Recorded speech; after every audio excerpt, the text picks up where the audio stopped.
everyone, Bernard here. Hope you're all very well.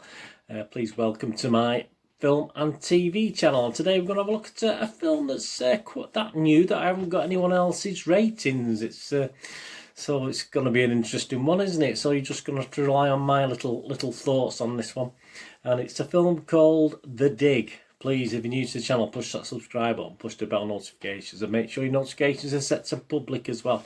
If you check my playlist, there's lots of stuff on there on film and TV dramas and even posters and the odd quiz as well. So if you can push that subscribe button, that'd be great. Put other people in my direction, even better. That'd be fantastic. And if you do check my playlist, you'll see some football ones as well for my football team, Manchester City. I do Manchester City history vlogs and Manchester City present vlogs. So if you or you know of someone who may be interested, if you give them a push in my direction, that'd be wonderful. Anyway, thanks for joining me today. Yeah, it's The Dig. Yeah, not to be confused with the 2018 film, Irish film. This is a brand new one. This is going to be on Netflix at some stage. A bit more on that in a moment. It's a PG-13 classed as biographical drama history. So we have an element of truth in this one. It's based on a true story. It's directed by Simon Stone and based on the 2007 novel of the same name by John Preston, if you've watched that. I've not read that book, so whether this is true to the book, I'm not overly sure. This reimagines, so in other words, a little bit of poetic license, a little bit of dramatic license taken with this, reimagines the events of the 1939. Yeah, this is just before the outbreak of the Second World War. The events of the 1939 excavation of Sutton Hoo, and tells the story as an archaeologist embarks on the historically important excavation of Sutton Hoo in 1938. Yeah, it's an old 600 AD Anglo Saxon site.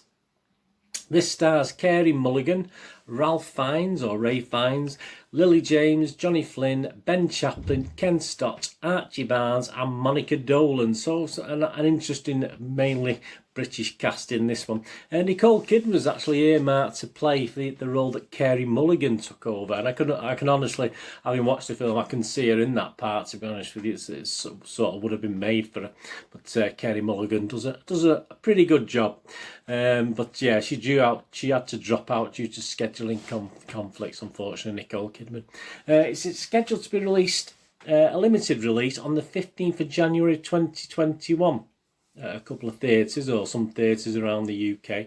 But it is followed by streaming on Netflix on January the 29th, 2021. Another new year, eh? Don't time fly when you're having fun. Yeah, so that's when it's due out. So we had a quick look at this. We've got a little preview copy of this. So my little thoughts on this drama. MGM thoughts, yeah, okay, it wasn't not the most exciting of synopses, was it? Obviously archaeology, but to be honest with you, it's far more entertaining than most of the episodes of the Time Team, if you're familiar to that. And there is certainly no Tony Robinson, which is a blessing, really, isn't it? Unless he's playing Baldrick, and then I can sort of put up with him. But that, I'm sorry, he does wear a little bit thin over time, and But there you go. You may be a Tony Robinson fan. My apologies if you are, but that's just my view. I did like Time Team. I thought it was a good program, but they never really found that much of interest, did they? But hey, these guys doing this, yeah, a superb cast, a brilliant cast, help sort of elevate this tale from just a mundane tale of an archaeological dig, which is what it is. But there's some interesting characters sort of come into the frame, and there's 3 or 4 tiny little sub stories and stories that keep you interested, because there's a lot of verbal. It's not overly fast paced, so you've got to be, if you're expecting guns and shooting and killing, no, forget it. It's basically a period drama and quite slow pace, really. It won't be to everyone's taste. Most of the characters in this, you just want to pick them up by the scruff of the neck and shake them, but they're all quite uptight and, dare I say, very British at the time. Obviously we're talking 1939. Fortunately, a couple of them do shake themselves from the shackles and actually do come into, act like human beings, or obviously flawed human beings, etc., etc. But yeah, it is a it is a film of its time, if you like, and I quite like. There's nothing wrong in that. It's just something. But just for your own information, you do want to get hold of a couple of the characters and just, come on, mate, do this or do that, So it is good in that way.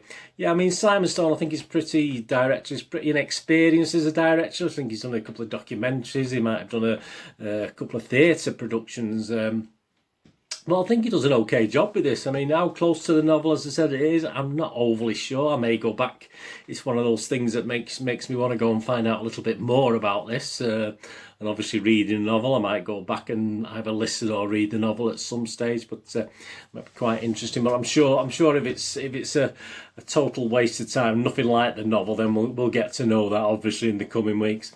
It was actually earmarked by the BBC initially.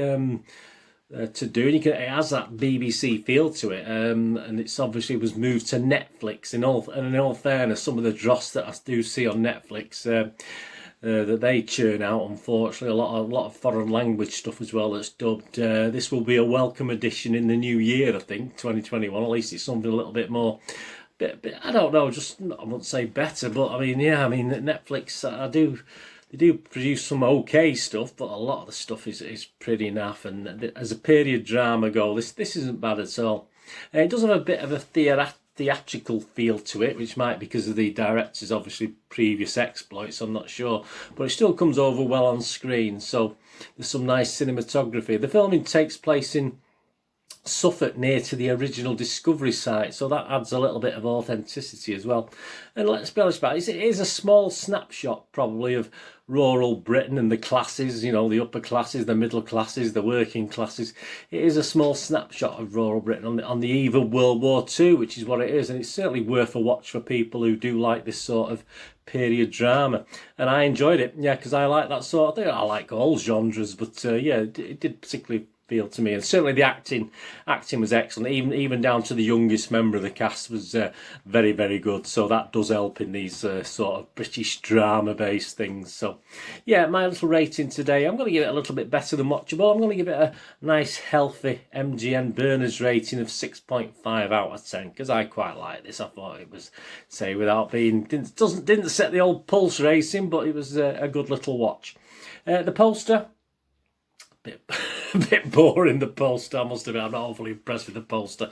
I've seen worse, I've seen less exciting posters, but I think the poster could a little bit better. There's a few images I've seen for the film that could have perhaps been used in the poster rather than just that. But if you've got perhaps a closer look at Miss Mulligan, then it may have been a little bit better. But yeah, I'm only going to give the poster a very bland 5 out of 10. I'm not overly impressed with the poster, so a very comfortable win for the movie today over the poster in the movie poster battle. So the film 6.5 out of 10 and the poster 5 out of 10. Let me know in the comments if you get to watch this anyway over the next few weeks, if you watch on Netflix, or you say I'm recording this in early December, so it's a few weeks away, but let me know what you think if you get to watch this. That'll be fantastic. Please check my links on screen. If you follow and friend me on Facebook and Twitter, I do check every couple of days and follow and friend you back on there. If you're after followers yourself, I'll just reciprocate obviously with that, so I can do that for you. And please, if you check out my moviegamenostalgia.com, my own little personal website where I sell old and rare DVDs, a lot that you can't get old and sort of very easily in the UK. And I do have posters from when I had my video shop in Manchester in the 1990s and 2000s, so there's lots of posters on there, some great films, some great actors from that period, and some board games on there as well, so that's moviegamenostalgia.com. If you can check that out, wonderful, thank you very much. Anyway, thanks for watching. Please, whatever you're going to do the rest of the day, have a great one. Look at yourselves, look at your friends, look at your families. More importantly, let's all look after each other. And please, until we meet again here on the Film and TV channel, if you flick across to my football channel on Manchester City, we meet on there, that'd be fantastic. But please, until we do, stay safe everyone. Bernard saying goodbye for now.